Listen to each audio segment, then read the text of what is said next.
साथियों नमस्कार। मैं प्रवीण सिंह कुशवाहा। आज हम लोग आज से जेटेट और सीटेट के सीडीपी की शुरुआत कर रहे हैं। ये क्लासेस नियमित रूप से चलेंगी जैसा कि पहले से चलता आ रहा है। लेकिन पहले क्लासेस हम लोग जो शुरू किए थे उसमें कुछ क्लासेस बीच में आ गए थे, जिसके चलते कुछ क्लासेस डिस्टर्ब हो गए थे, कुछ टेक्निकल समस्याएं भी आ गई थी। लेकिन अब क्लासेस आपके नियमित रूप से चलेंगे। आपको अब नियमित रूप से जेटेट और सीटेट की क्लास के लिए कहीं जाना नहीं पड़ेगा। और जो सब्जेक्ट है, जो टॉपिक है, उसको हम लोग क्रम बाय क्रम देखेंगे। तो सिलेबस हम लोग पहले चर्चा कर चुके हैं पिछले क्लासेस में। तो आज से क्लासेस नियमित रूप से चल रही हैं। उम्मीद है आप लोग इस क्लास को पूरा एंजॉय करेंगे, बहुत कुछ सीखेंगे। क्लासेस जो है वो काफी एक तरीके से जो सीटेट जेटेट का होना चाहिए उस आधार पे भी लेंगे। और क्लासेस में इस बात को फोकस किया जाएगा जो जेटेट सीटेट में प्रश्न पूछे जाते हैं उससे संबंधित असेसमेंट इवेल्युएशन आपका टाइम टाइम पे कस्तूरी नैन अकेडमी करता रहेगा। तो चलिए आज हम लोग देखते हैं, कक्षा की शुरुआत करते हैं। और आज जो कक्षा की शुरुआत होने जा रहा है उस टॉपिक का नाम है, उस खंड का नाम है सीटेट का, उसे बोलते हैं CDP, child development and pedagogy. तो उसी को हम लोग देखने वाले हैं, बाल विकास एवं शिक्षा शास्त्र।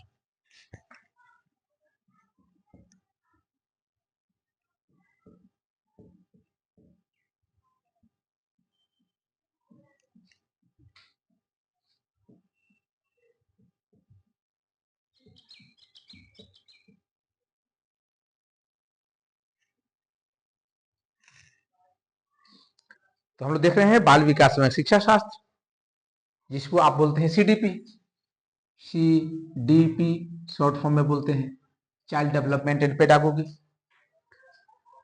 तो हम लोग जब इसकी बात करते हैं बाल विकास एवं शिक्षा शास्त्र, तो इसमें इसके केंद्र में एक तो मनोविज्ञान का अधिकतम भाग होगा, जिसमें हम लोग देखेंगे, ऐसे सिलेबस एनालिसिस किए हैं तो आपको पता है। साथ में शिक्षा शास्त्र यानी एजुकेशन पेडागोगी के संदर्भ में कि आखिर बच्चे को पढ़ाया कैसे जाए, बच्चा पढ़े कैसे, इस पे भी हम लोग अध्ययन करेंगे।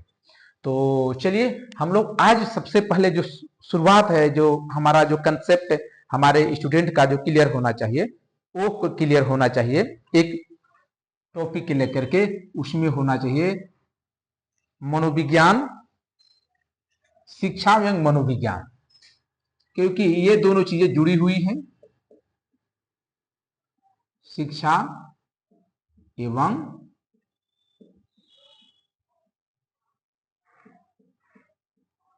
मनोविज्ञान।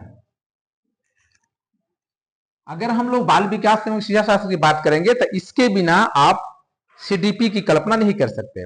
आप किसी किताब को लेकर के, आप किसी कोचिंग में जाकर के, जो अनट्रेन टीचर हैं जो कि क्लासेस लेते हैं, या वैसे टीचर जो केवल कुछ किताबों के आधार पर आपको पढ़ाते हैं, तो उसमें आपको दिक्कतें आएंगी। आप बेहतर तरीके से इसको पढ़े समझे तो आपको सीटेट में वाले अधिकतम प्रश्नों का उत्तर आपके पास होगा। प्रश्न आप जो आते हैं वो विश्लेषणात्मक तरीके के आते हैं, तो आपके पास विश्लेषण की क्षमता होनी चाहिए, आपके पास वो चिंतन। क्योंकि पहले जैसे प्रश्न नहीं आते कि प्रश्न पूछ दिया गया उसके चार उत्तर है, कोई एक होंगे और स्पष्ट उत्तर है, ऐसा नहीं है। आप अंडरस्टैंडिंग लेवल के प्रश्न पूछे जाते हैं। तो उम्मीद है कि आप लोग जो है इसको बेहतर कर पाएंगे। तो पहले बात करते हैं शिक्षा की, फिर साथ में बात करेंगे मनोविज्ञान की। अगर ये आपने ये कंसेप्ट आपने ये अवधारणा आपका क्लियर हो गया तो मुझे लगता है कि आप बेहतर कर पाएंगे, आगे बेहतर समझ पाएंगे।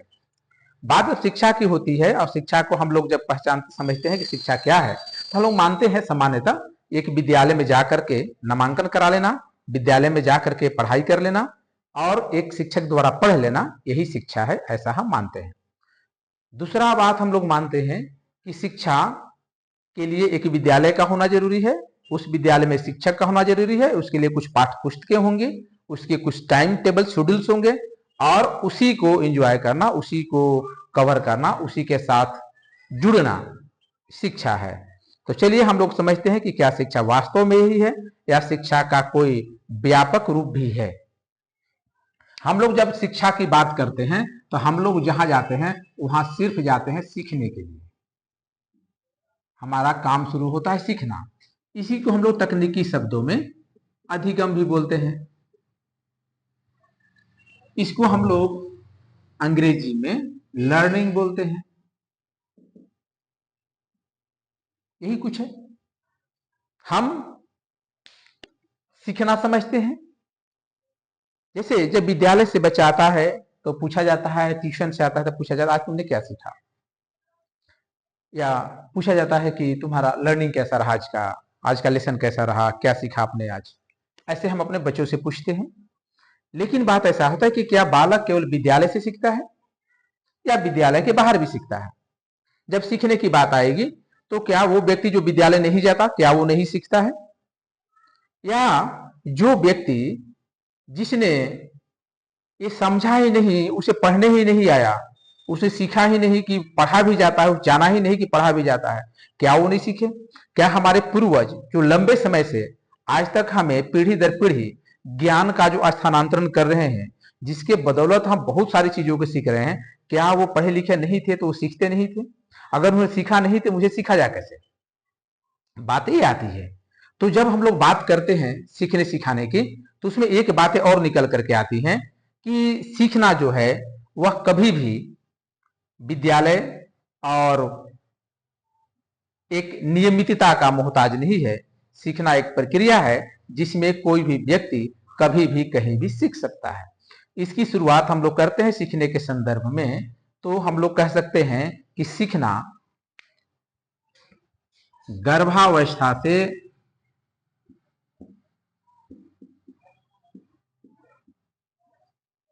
मृत्यु पर्यंत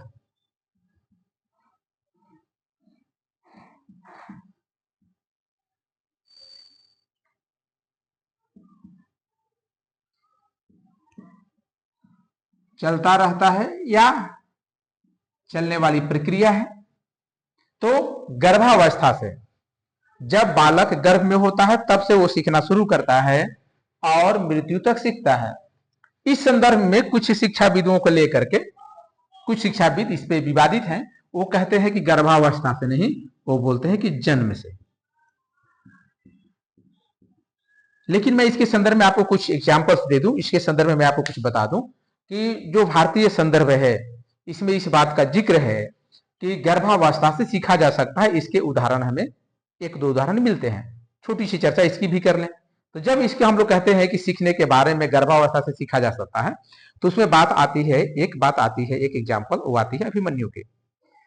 अभिमन्यु एक ऐसा, उसकी अवस्था वो माँ के गर्भ में है और उसके पिता अर्जुन युद्ध कला और भेदने की कला सिखा रहे हैं, अपनी पत्नी को सुना रहे हैं, और अभिमन्यु गर्भावस्था में उसे सुन रहा है, सीख रहा है, ऐसा माना जाता है। और इसके बाद क्या होता है कि जब उसका जन्म होता है, जब वो किशोरावस्था में, बड़ा किशोरावस्था में होता है, तो युद्ध के मैदान में जाता है।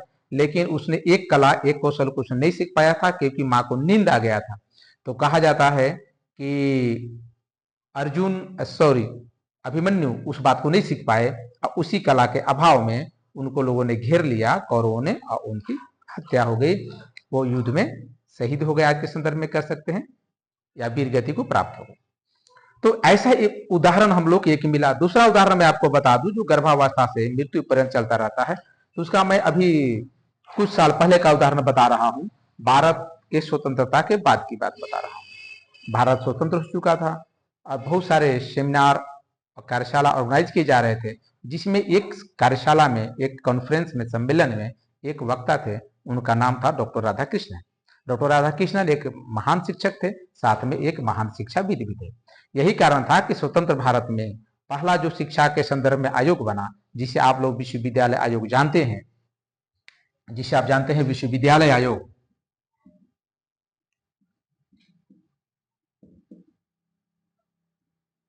नाइनटीन 49 विश्वविद्यालय आयोग, इसके अध्यक्ष जो थे डॉक्टर राधाकृष्णन थे। इसके अध्यक्ष थे डॉक्टर राधाकृष्णन। डॉक्टर स्वामी राधाकृष्णन इसके अध्यक्ष थे, इसलिए इन्हें राधाकृष्णन आयोग के नाम से भी जाना जाता है। तो एक कार्यक्रम में डॉक्टर राधाकृष्णन थे और उसी कार्यक्रम में कार्यक्रम समाप्ति की ओर होता है, और कार्यक्रम जब समाप्ति होता है तो जो अच्छे कार्यक्रम कॉन्फ्रेंस वगैरह किए जाते हैं, सेमिनार किए जाते हैं, या आपका प्रेजेंटेशन समाप्त होता है, तो उस संदर्भ में आपके पास कुछ प्रश्न उत्तर की एक कालखंड होता है, उसी का हिस्सा एक होता है जिसमें जो आपके श्रोता होंगे या उसमें पार्टिसिपेंट्स होंगे वो आपसे आपके प्रकरण संबंधी प्रश्न करते हैं और उन प्रश्नों का उत्तर आप देते हैं। तो जब हम उन प्रश्नों का उत्तर देते हैं तो उस प्रश्न का उत्तर उनके अनुसार जब देते हैं तो उसी में एक प्रश्न आता है और डॉक्टर राधा कृष्णन से एक माँ, एक महिला ये प्रश्न करती है कि आप एक महान शिक्षाविद हैं, मुझे बताएं कि मेरे बच्चे के शिक्षा के प्रारंभ हम कैसे करें जो शिक्षा उसे बेहतर इंसान बना सके। डॉक्टर राधा कृष्णन बोलते हैं कि आपके बच्चे का जन्म कब होगा। इस प्रश्न को सुन करके महिला चौंक जाती है, कहती है कि मेरा बच्चा विद्यालय जाने लायक हो गया है, इसलिए मैं आपसे जानना चाहती हूँ। बोले कि आप एक माँ होने के नाते एक बच्चे को आपने जाना कि इसे कब शुरुआत करनी चाहिए, तो मैं बता दूं कि आपने 5 साल कुछ महीने आपने लेट कर दिए हैं। इसका सीखना गर्भावस्था से ही शुरू हो जाना चाहिए था, इसकी शुरुआत वहीं से होती है। तो मैं इसमें इस टॉपिक पे गहराई में नहीं जाऊंगा कि बाकी क्या बातें हुई, हमें सिर्फ ये बात करनी थी कि ये बात जो होती है कि गर्भावस्था से बालक सीखना प्रारंभ करता है और वह जीवन पर्यंत सीखता है। इसका मतलब यह है कि सीखना किसी विद्यालय, किसी संस्थान की मोहताज नहीं है। बहुत सारे वेस्टर्न शिक्षाविद को आप जानते हैं, भारत में भी शिक्षाविद को जानते हैं, जो या विद्यालय गए तो उन्हें निकाल दिया गया विद्यालय से क्योंकि उनको मंदबुद्धि समझ करके, या बहुत सारे ऐसे लोग हुए जो विद्यालय गए नहीं लेकिन वो महान दार्शनिक बने। ऐसे लोग भी हुए जिसमें अरस्तु, जिसमें आप सुकरात को देख सकते हैं, वो कभी विद्यालय नहीं गए लेकिन वो एक महान दार्शनिक बने। ऐसे बहुत सारे लोग हैं जो शिक्षा, विद्यालय को शिक्षा का केंद्र नहीं मानकर भी महान दार्शनिक बने। लेकिन एक शिक्षक होने के नाते हमें जानना जरूरी है कि सीखने की प्रक्रिया जीवन पर्यंत बिल्कुल चलती है और उसकी शुरुआत गर्भावस्था से होती है। इसके बाद जब सीखना शुरू होता है तो हम लोग बात करते हैं, एक शब्द आता है हमारे पास शिक्षा। सीखना जब शुरू करते हैं तब बात आती है शिक्षा की, और शिक्षा जो प्राप्त करता है उसे हम बोलते हैं ये शिक्षित है। यानी कि हमारे बात से, व्यवहार से, क्रियाकलाप से, ज्ञान से, इससे पता चलता है कि आप शिक्षा लिए हैं या शिक्षित हैं, या आपने केवल औपचारिक रूप से शिक्षा प्राप्त किया है। ऐसे बहुत सारे महान लोग हुए हैं जिन्होंने शिक्षा, जो आज के जो औपचारिक शिक्षा है उसको उन्होंने महत्व नहीं दिया, लेकिन उन पे आज बहुत महान महान सुधार्थी या महान शिक्षाविद उस पर शोध कर रहे हैं। इसका मतलब यह है कि शिक्षा जीवन पर्यंत चलने वाली प्रक्रिया है और वह विद्यालय तक ही सीमित नहीं है, बल्कि विद्यालय के बाहर भी जो चीजें अनौपचारिक रूप से वो सीख रहे हैं, सुन रहे हैं, उसे वो सीखते हैं। इसका एक एग्जाम्पल मैं और दे दूं कि अनौपचारिक से भी सीखे जा सकते हैं। तो इसका उदाहरण आपको मिलेगा कि कोई भी बालक जब उसका जन्म होता है तो वो कैसे रिप्लाई, मुस्कुराना, हंसना, आपके शब्दों को रिप्लाई करना, और ये सब कैसे सीखता है, तो सीखता है आपके बाह्य वातावरण से। वो कहीं विद्यालय नहीं जाता, बल्कि वो इसलिए क्योंकि उस घर में ऐसी गतिविधियां होती हैं, उनसे वो सीखता है। अपने माता पिता से, अपने बड़े छोटे भाई बहन से, बड़े भाई बहन से छोटे बहन, ऐसे बहुत सारे लोगों से सीखता है। फिर जब बड़ा होता है, शैशवावस्था से बाल्यावस्था में होता है, तो समाज में जाता है, समुदाय में जाता है, और समाज समुदाय से भी बहुत कुछ से सीखता है। तो हमारी जो सीखने की प्रक्रिया है, जो शिक्षा है, वह जीवन पर्यंत चलती रहती है। इसे ही हम लोग सीखना कहते हैं। हाँ, ये कहा जा सकता है कि आज के संदर्भ में, क्योंकि आपको स्किलफुल होना है और बहुत सारे कार्य करने के तरीके हैं, तकनीकें हैं और बहुत सारे पाठ्यक्रम हैं, तो विद्यालय जाना जरूरी है, विद्यालय से हमें सीखना जरूरी है। तो हम लोग विद्यालय जाएं और विद्यालय से सीखें। तो हम लोग विद्यालय को भी रखेंगे, लेकिन सीखना को विद्यालय तक सीमित नहीं रखेंगे। तो जब बात शिक्षा की आएगी, तो जब हम बात शिक्षा या एजुकेशन की कर रहे हैं, तो इसमें एक बातें और निकल करके आती हैं कि आखिर में शिक्षा है क्या। शिक्षा जो शब्द है उसको हम लोग शुरुआत करते हैं, एक शब्द है एजुकेशन। इसको हम लोग हिंदी में शिक्षा बोलते हैं, लेकिन मैं आपको बता दूं एजुकेशन एक ऐसा शब्द है जो आंग्ल भाषा में, आंग्ल हम लोग इंग्लिश को बोलते हैं, आंग्ल भाषा में यानी कि अंग्रेजी में है, इसका हिंदी रूपांतरण शिक्षा है। और ये जो शिक्षा है या ये जो एजुकेशन है, यह शब्द भी आया है लेटिन वर्ड से, और वो लेटिन वर्ड जो निकल करके आए हैं, वो पहला आया है एडुकेटम,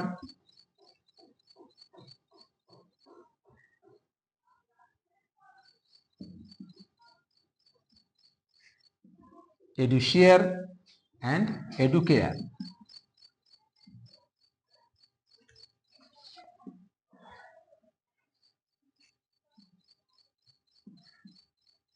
एजुकेशन को माना जाता है उत्पत्ति, एडुकेटम, एडुकेयर एंड एडुशेयर से इसकी उत्पत्ति मानी जाती है। और ये तीनों संदर्भ में हम लोग जब एडुकेटम, एडुकेयर, एडुशेयर की बात कर रहे हैं तो इसमें जो कुछ अर्थ निकल करके आते हैं, क्योंकि हम पश्चात संदर्भ में देख रहे हैं, एजुकेशन क्योंकि ये इंग्लिश वर्ड है और हम यहाँ पे देख रहे हैं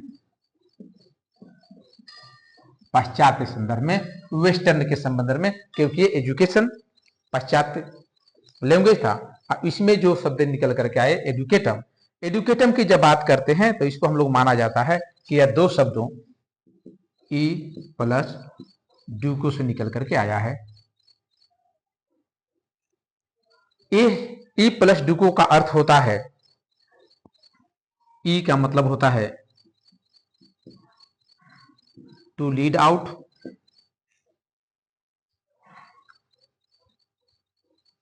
लीड फॉर्थ, लीड आउट भी होता है, लीड फॉर्थ भी।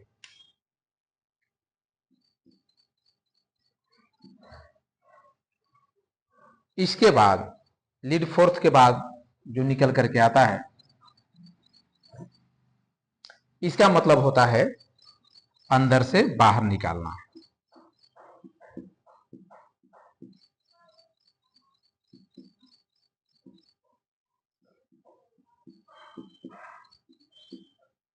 अंदर से बाहर निकालना, इसका मतलब निकल के आता है ई प्लस ड्यूको का। ई मतलब अंदर से जो आंतरिक शक्तियां हैं, ड्यूको मतलब उसे बाहर निकालना है। दूसरी बात आती है, दूसरे शब्द हमारे पास आते हैं एडुशियर। एडुशियर की बात करें तो इसमें निकल के आता है to lead out. To lead out का मतलब यहां पे आ जाता है आपको विकसित करना।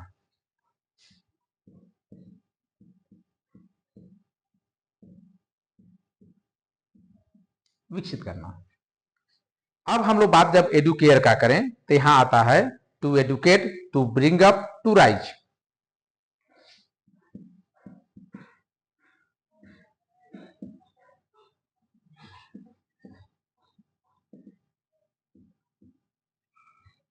टू राइज, इसका मतलब क्या होगा? इसका मतलब होगा आगे बढ़ाना।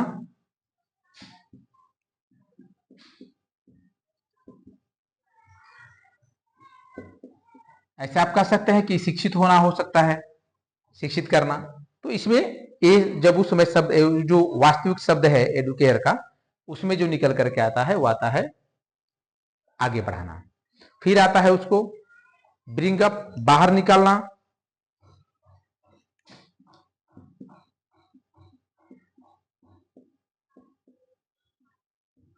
और तीसरा जो टू राइज बोलते हैं, इसका मतलब होता है विकसित करना।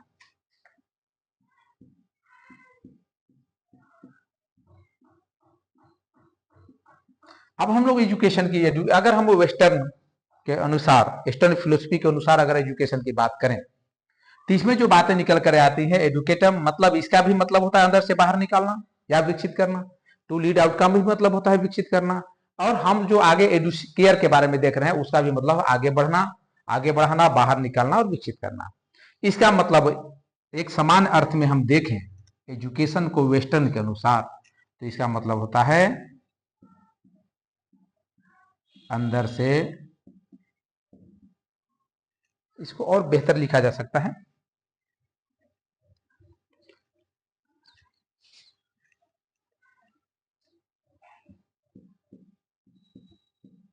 अंतर्निहित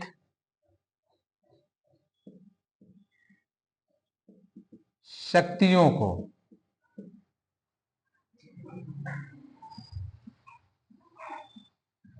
अंदर से बाहर प्रदर्शित करना या निकालना या विकसित करना।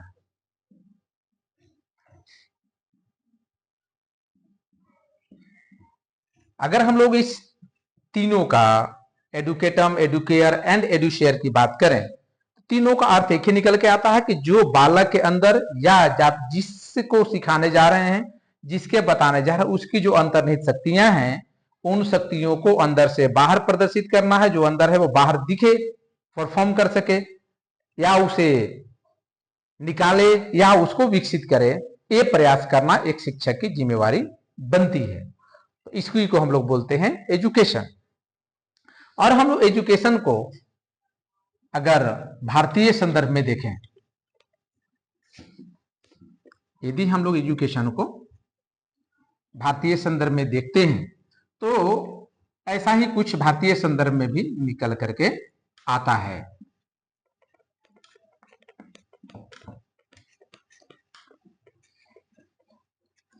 यहां पे हम लोग एजुकेशन को भारतीय संदर्भ में अपने व्याकरण से, अपने मूल शब्दों से मानते हैं, जिसका मतलब होता है कि एजुकेशन, जिसे हम शिक्षा बोलते हैं, शिक्षा सिख धातु से आया है। सिख मतलब वहां पे शिक्ष से होता है। वहां जो शिक्षा को हम लोग मानते हैं पश्चात उसके संदर्भ में, तो हम लोग मानते हैं कि शिक्षा शब्द की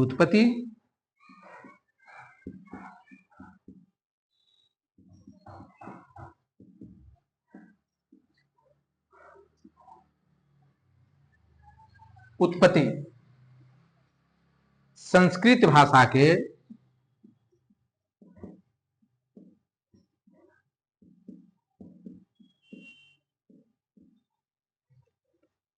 शिक्ष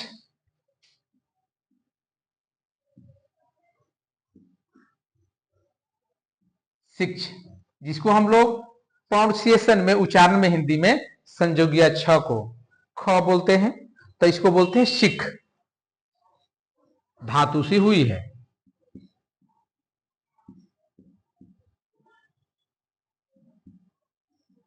सिख धातु से हुई है, जिसका अर्थ होता है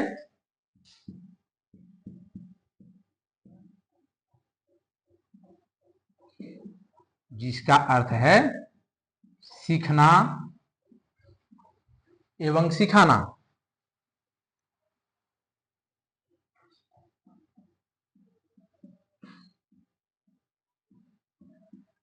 जिसका अर्थ होता है सीखना एवं सिखाना। तो ये हमारे भारतीय संदर्भ में है। इसकी उत्पत्ति हम लोग कहां से मानते हैं? सिख धातु से मानते हैं। जो इसके बाद इसमें आकार लग जाने से ये शिक्षा माना जाता है। हमें यह बताया जाता है कि हम समाज में रहते हैं तो समाज से सीखते हैं।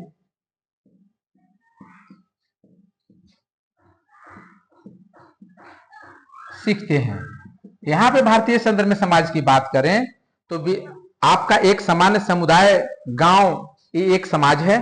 दूसरा एक समाज आपका और है जहां आप अध्ययन करने के लिए जाते हैं, शिक्षा केंद्र है, वहां पे आप इसको देखते हैं कि वो भी एक समाज है और उस समाज से भी आप सीखते हैं। तो हम लोग इसी प्रकार से इसको सीखते हैं। अब हम लोग देखते हैं कि शिक्षा के परिभाषाओं को देख लेते हैं। कुछ शिक्षा की परिभाषाएं हैं, उसको देख लेते हैं।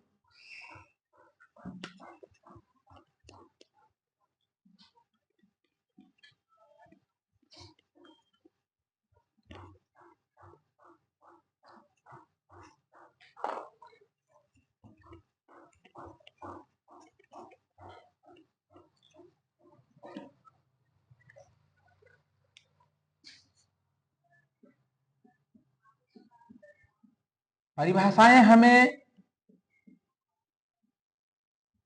किसी भी शब्द को कई दृष्टिकोण से, कई तरीके से, कई विचारों के अनुसार, कई विद्वानों के अनुसार देखने की एक दृष्टि प्रदान करती हैं। उसके अनुसार हम लोग उसको देखते हैं कि इतने विद्वानों ने किन किन नजरों से इसे देखा। तो इसमें पहला जो आता है परिभाषा, अगर बात करें तो क्योंकि परिभाषाएं बहुत सारी, हम लोग वेस्टर्न भी देखेंगे और इंडियन भी देखेंगे, भारतीय भी देखेंगे, पाश्चात्य भी देखेंगे और भारतीय भी देखेंगे। इसमें एक परिभाषा जो है वह है मैकेंजी का, एस मैकेंजी नाम है इनका, एस मैकेंजी। एक्चुअली परिभाषा जो आपको लगेगा कि ये तो क्लास काफी लंबा हो रहा है, परिभाषाओं के चक्कर में परिभाषाओं में क्या रखा है वो तो कहीं देख लेंगे। मैं एक चीज बता दूं कि परिभाषाएं आपको याद रखना जरूरी है। अगर परिभाषाओं को आप याद नहीं रखते हैं तो आपको जब एग्जामिनेशन में परिभाषाएं से जब प्रश्न पूछे जाते हैं कि ये किनका है, तो आपको वहां पे डाउट होता है। इसीलिए मैं आपको लगभग इस क्लास में, पूरे क्लास में 15 परिभाषाओं को बताने वाला हूं। तो उसमें जो परिभाषा है, कहा जाता है कि व्यापक अर्थ में शिक्षा एक ऐसी प्रक्रिया है जो जीवन पर्यंत चलती है। मैकेंजी बोलते हैं कि शिक्षा,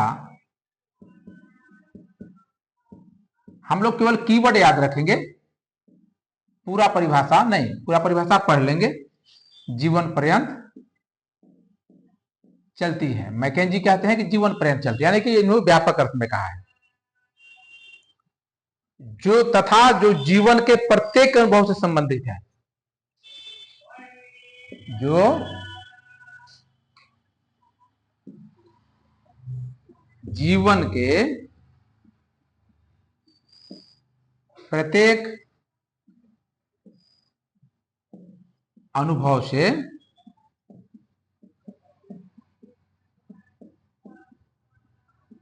संबंधित है,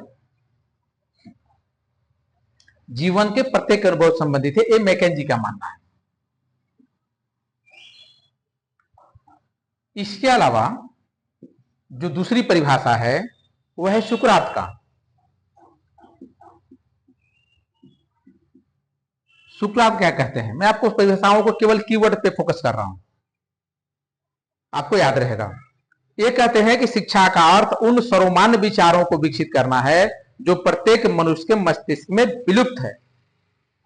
ये कहते हैं कि सर्वमान्य विचार, जो विचार अधिकतम लोग मानते हैं, सुकरात कहते हैं सर्वमान्य विचारों को विकसित करना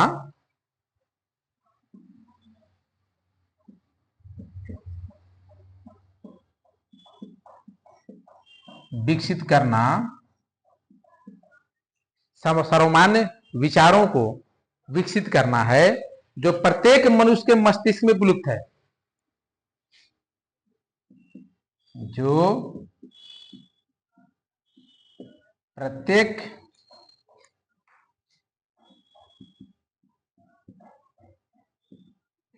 मनुष्य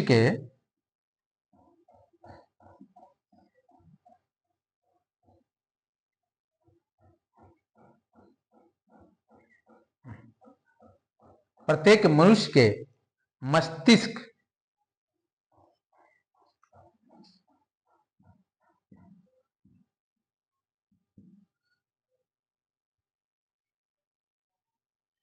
में विलुप्त है।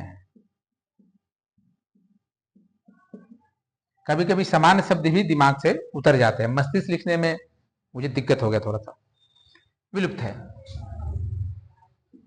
तीसरा, फ्रोबेल क्या कहते हैं,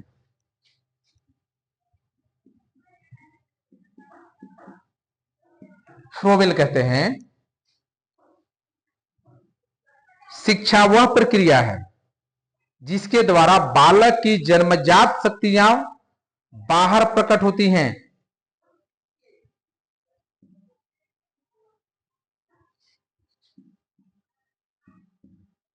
शिक्षा वह प्रक्रिया है जिससे बालक की जन्मजात शक्तियां बाहर प्रकट होती हैं।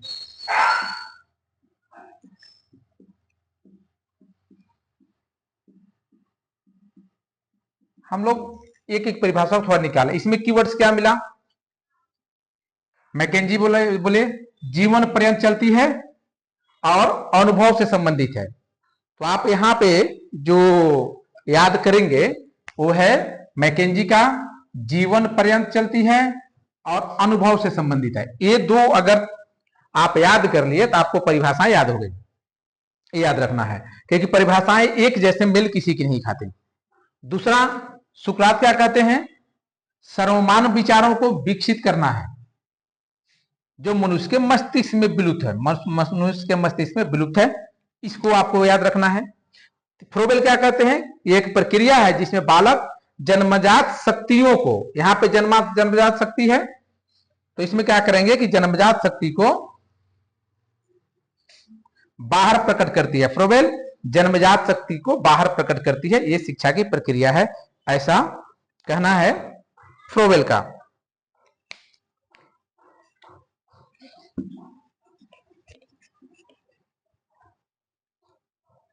मैं थोड़ा टाइम आप लोगों का बचा दूं वीडियो में। फिर अगली परिभाषा है पेस्टालॉजी का। हम लोग कोई परिभाषा वैसा महत्वपूर्ण नहीं छोड़ेंगे जो एग्जामिनेशन से संबंधित हो। पेस्टालॉजी,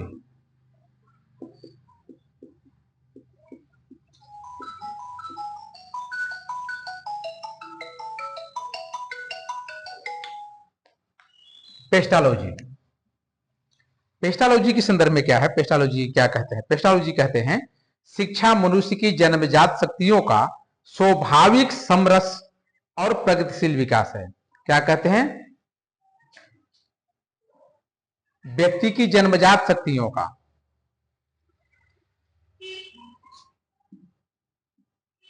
इसको शॉर्ट में लिखते हैं, मैंने आपको ऐसे बता ही दिया मौखिक क्योंकि समय ज्यादा जाएगा। जन्मजात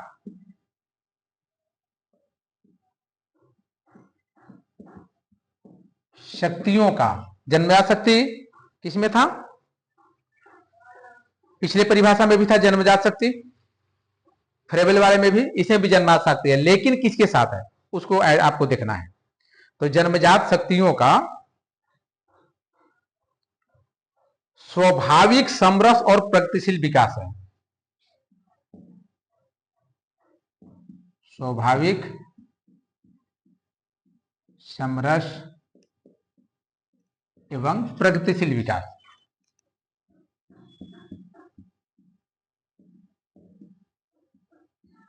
प्रगतिशील विकास है, ये आपको याद रखना है। इसमें जन्मजात शक्तियां हैं फ्रोबेल के साथ, लेकिन प्रगतिशील विकास है, ये कहने वाले पेस्टालॉजी हैं। तो ऐसी संक्षेप में आपको परिभाषाएं याद करनी है। फिर है कुलेसनिक, इनसे भी बहुत सारे प्रश्न आप पूछे जाते हैं। आप लोग को लगेंगे कि ये तो काफी नए हैं, बहुत कम बार आप लोगों ने इनका नाम सुना होगा। कुलेसनिक कहते हैं कि शिक्षा मानव में शक्तियों तथा निहित योग्यताओं का विकास है। ये शिक्षा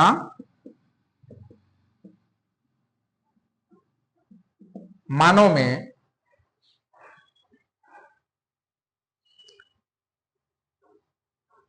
शिक्षा मानव की शक्तियों तथा निहित योग्यताओं का, मानव की शक्तियों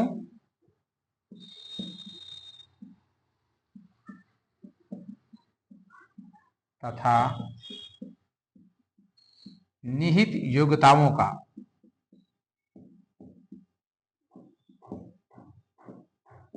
जो उनमें योग्यताएं जो निहित है उनका विकास है।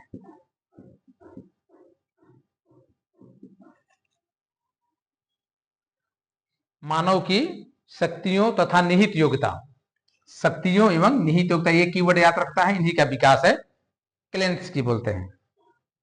इसके बाद फिर परिभाषा है प्लेटो का।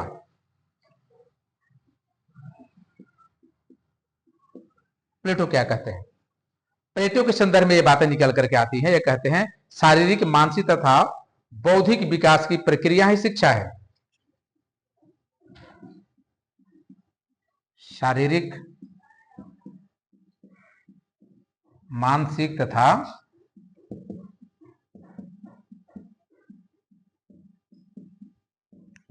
बौद्धिक विकास की प्रक्रिया ही शिक्षा है।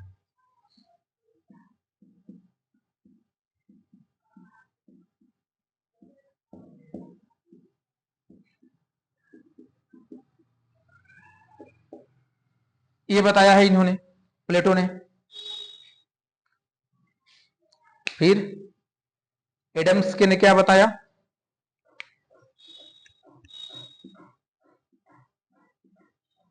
एडम्स ने क्या बताया? एडम्स ने कहा शिक्षा एक द्विमुखी प्रक्रिया है।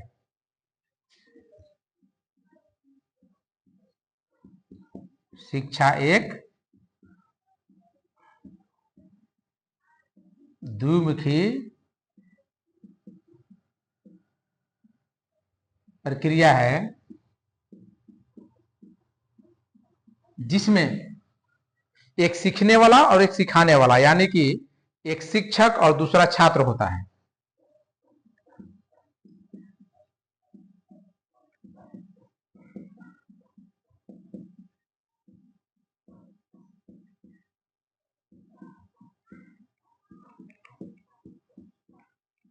एडम्स ने क्या कहा है? द्विमुखी प्रक्रिया। ये पूछा जाता है कि द्विमुखी प्रक्रिया के पक्षधर कौन है, तो एडम्स।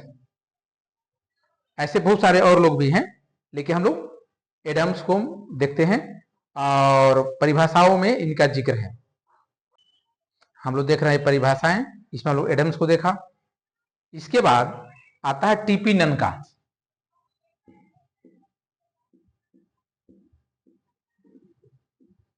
मैं परिभाषाएं पूरा नहीं लिखवा रहा हूं, पूरा बता दे रहा हूं, लिख रहा हूं संक्षेप में, ताकि आप कीवर्ड से परिभाषाओं को जानें। टीपी नन बोलते हैं कि शिक्षा व्यक्तित्व का पूर्ण रूप से विकास है, जिससे कि व्यक्ति अपनी पूर्ण योग्यता के अनुसार जीवन को योग दे सके, यानी कि योगदान दे सके। ये कहते हैं कि शिक्षा व्यक्तिगत का पूर्ण रूप से विकास है, या व्यक्तित्व का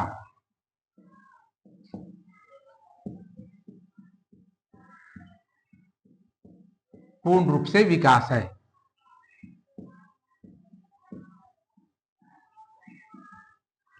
पूर्ण रूप से विकास है जिससे कि व्यक्ति अपनी पूर्ण योग्यता के अनुसार जीवन को योग दे सके।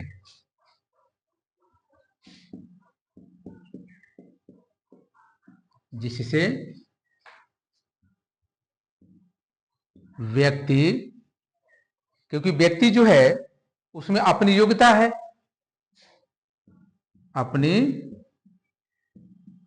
पूर्ण योग्यता का योग दे सके, ये कहना है टीपी नन का। यानी कि ये कह रहे हैं कि व्यक्ति के अंदर जो 100% है उसमें क्षमता, उस क्षमता का 100% प्रयोग वो सीखने के लिए करे, यही शिक्षा है। स्पेंसर क्या बोलते हैं?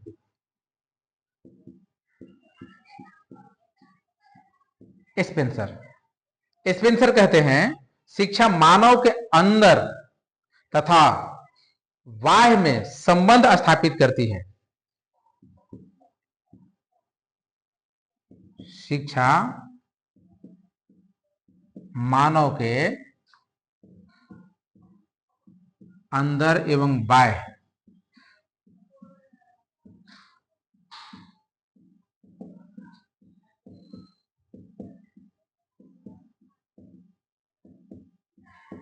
स्थापित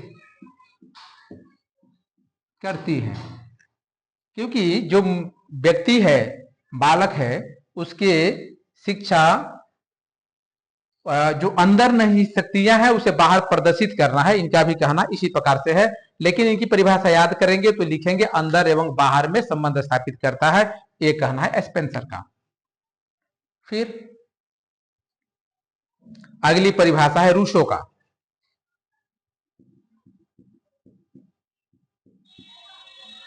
रूसो कहते हैं प्रत्येक बालक की प्रकृति, शक्तियों क्षमताओं तथा योग्यताओं के स्वतः एवं स्वाभाविक विकास का नाम शिक्षा है। इनका परिभाषा ही अलग है, आपको समझ में आ जाएगा। प्रत्येक बालक की, ये इंडिविजुअल बालक की बात कर रहे हैं। प्रत्येक बालक की प्राकृतिक शक्तियों जो उसके अंदर है नेचुरली,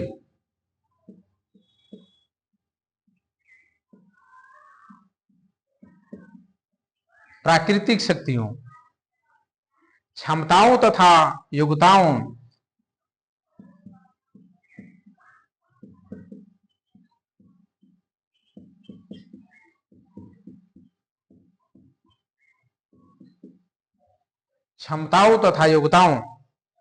के स्वतः एवं स्वाभाविक विकास का नाम शिक्षा है।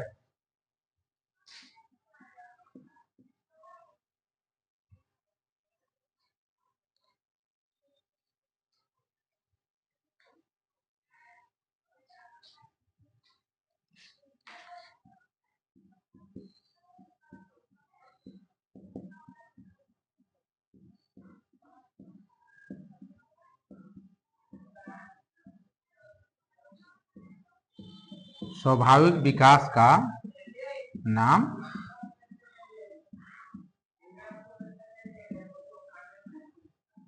शिक्षा है। कहते हैं कि बालक के अंदर जो शक्तियां हैं वो नेचुरली हैं, उसकी क्षमताएं नेचुरली हैं, उनकी योग्यताएं नेचुरली हैं, उसके स्वभाव नेचुरली है, उसी का तो विकास करना है। अगर उसका विकास कर रहा है तो शिक्षा है, क्योंकि रूसो प्रकृतिवाद के समर्थक है, कोई सुकरात आदर्शवाद के समर्थक है, और कोई उसमें यथार्थवाद का समर्थक है।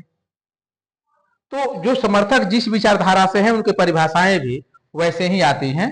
तो लेकिन परिभाषाएं वास्तव में सही हैं जो इन्होंने कहा है। इसके बाद अरस्तु,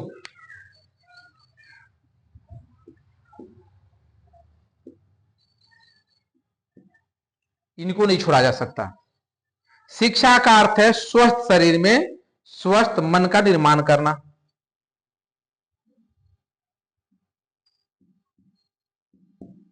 शिक्षा का अर्थ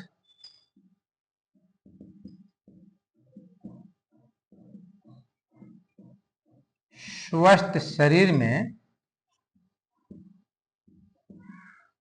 स्वस्थ मन का निर्माण करना। इनका कहना है कि जो स्वस्थ शरीर है उसी में स्वस्थ मन का विकास हो सकता है। तो हमारा जो स्वस्थ शरीर है जो स्वस्थ मन का विकास हो, यही शिक्षा है, एक कहना है अरस्तु का। तो हम लोगों ने देखा पश्चात दार्शनिकों की परिभाषाएं, और हम लोग आगे देखेंगे भारतीय दार्शनिकों की परिभाषाएं।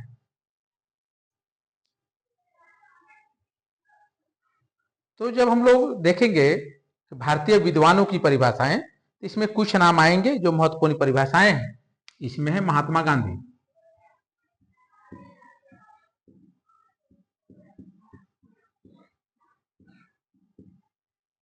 महात्मा गांधी, अगर महात्मा गांधी के बारे में हम लोग देखें तो महात्मा गांधी की परिभाषाएं बहुत शानदार हैं, अब इसे आप आसानी से याद कर सकते हैं। ये कहते हैं कि शिक्षा से मेरा तात्पर्य बालक एवं मनुष्य के शरीर, मन तथा आत्मा में निहित सर्वोत्तम शक्तियों के विकास से है। तो बोलते हैं, क्या बोलते हैं ये, कि बालक एवं मनुष्य के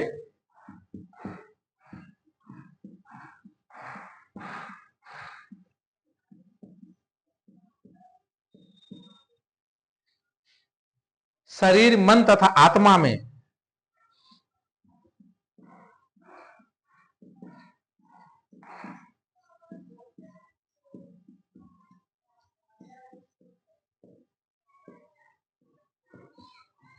शरीर, मन तथा आत्मा में निहित सर्वोत्तम शक्तियों का, निहित सर्वोत्तम शक्तियों का विकास है। ये महात्मा गांधी का, मैंने संक्षेप में इसको लिखा है ताकि आप कर सके। तो इसका शरीर, मन एवं आत्मा, सर्वोत्तम शक्ति का विकास, ये याद रखने हैं तो आपको हो जाएंगे याद। फिर है रविंद्रनाथ टैगोर ने क्या कहा।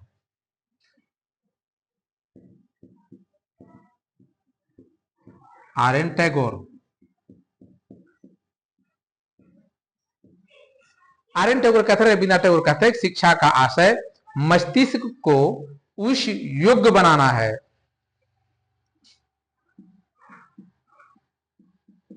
मस्तिष्क को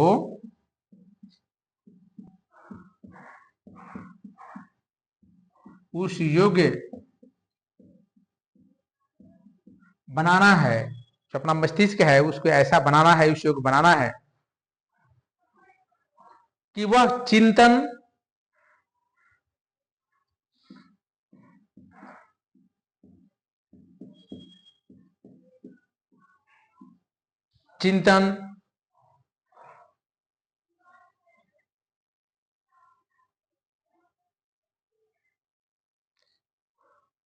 कुछ रिप्लाई आ रहे हैं उधर से मैसेज, सत्य को पहचान सके,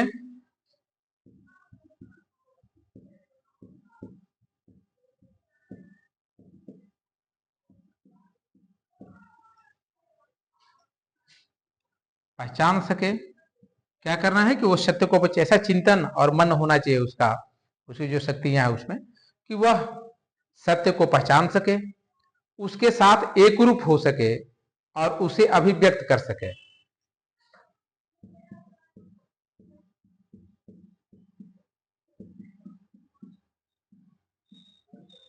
एक रूप हो सके एवं उसका विकास कर सके।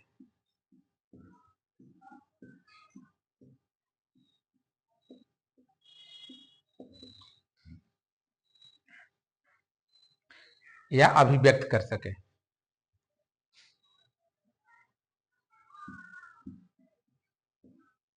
उसको प्रस्तुत कर सके। फिर है अरविंद,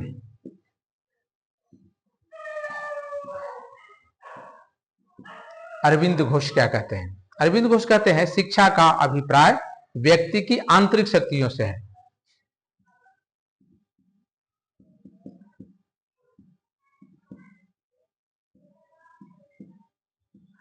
अभिप्राय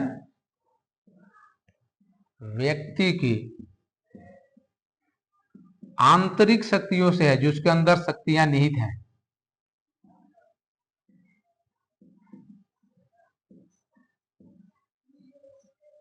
आंतरिक शक्तियों से है। स्वामी विवेकानंद,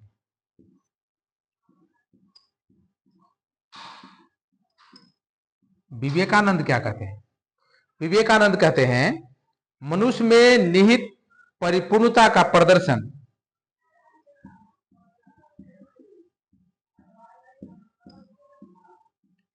निहित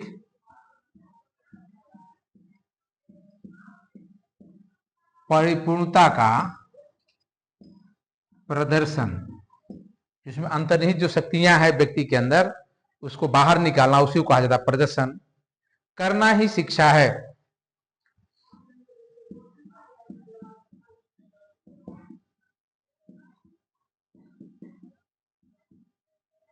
करना ही शिक्षा है। वो कहते हैं आगे कि मनुष्य के भीतर ही ज्ञान है, बाहर से कोई ज्ञान नहीं दिया जा सकता। मनुष्य के अंदर ही ज्ञान है, बाहर से कोई ज्ञान नहीं दिया जा सकता। नहीं दिया जा सकता, बाहर से ज्ञान आप उसे नहीं दे सकते। तो इन परिभाषाओं को हमने देखा आज के संदर्भ में। ये परिभाषाएं जो कहती हैं, महात्मा गांधी कहते हैं, हमारे जो भारतीय दार्शनिक हैं, महान दार्शनिक, वो बोलते हैं कि बालक एवं मनुष्य के शरीर, मन तथा आत्मा में निहित सर्वोत्तम शक्तियों का विकास करना है। आदर्शवाद के अनुसार इनकी भी परिभाषाएं हैं। आर्यन टैगोर बोलते हैं मस्तिष्क को उस योग बनाना है कि वह चिंतन, सत्य को पहचान सके, उसके साथ एकरूप हो सके और उसका अभिव्यक्ति कर सके। अंतर्निहित शक्तियों की बातें भी करते हैं। अरविंद कहते हैं कि शिक्षा का अभिप्राय व्यक्ति की आंतरिक शक्तियों से है, ये भी आंतरिक शक्ति की बात करते हैं। अब विवेकानंद करते हैं मनुष्य में निहित परिपूर्णता का प्रदर्शन करना ही शिक्षा है। मनुष्य के अंदर जो शक्तियां निहित है उसी को आपको प्रदर्शन करना है, क्योंकि मनुष्य के अंदर का जो ज्ञान है उससे ही शिक्षा दी जा सकती है। बाहर से कोई ज्ञान उसके अंदर नहीं दिया जा सकता। ये कहना है स्वामी विवेकानंद का। और आज हम लोग जो क्लासेस किए, क्योंकि वीडियो लंबा हो जा रहा है तो मुझे लगता है कि दिक्कत होगी। अगले क्लास में हम लोग फिर इसको आगे बढ़ाएंगे और पढ़ेंगे और जेटेट में आने वाली प्रश्नों पे फोकस करेंगे। तो इससे भी प्रश्न मैं आपको निकाल करके दूंगा जब टेस्ट लिए जाएंगे, तो याद रखेंगे, आपको ठीक से इसको समझ लेना है, याद कर लेना है।